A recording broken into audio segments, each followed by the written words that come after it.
దేవునికి దగ్గరగా జీవించాలంటే మొట్టమొదటిగా లేవంగానే ప్రార్థించు. లేచిన వెంటనే ప్రార్థన చేసుకోవాలి.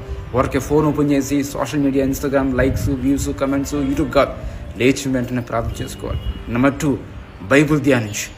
ఆ దేవుని వాక్యాన్ని తీసి ధ్యానం చేయాలి, చదవాలి. నెంబర్ 3, దేవుని వాక్యంను లోబడు. ఊరకే చదవడం కాకుండా చదివిన వాక్యాన్ని లోబడాలి, వాక్యం ప్రకారంగా జీవించాలి. నెంబర్ 4, దేవుని గురించి ఆలోచించు. దేవుని గురించి ఆలోచించు. ఆయన ఎంత గొప్ప దేవుడు, ఆయన ఎంత గొప్ప రక్షకుడు. దేవుడు నీ పట్ల కలిగి ప్రణాళిక గురించి, దేవుని గురించి ఆలోచించు. 5వది, దేవుడు త్యాగం మననం చేసుకో.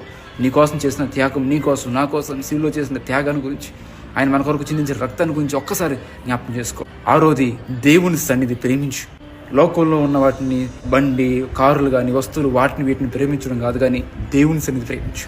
7వది, దేవునితో మాట్లాడు. దేవునితో మాట్లాడేవాడు తన జీవితంలో గొప్ప కార్యాలు చూస్తాడు. కాబట్టి దేవునితో మాట్లాడు, నేర్చుకోండి.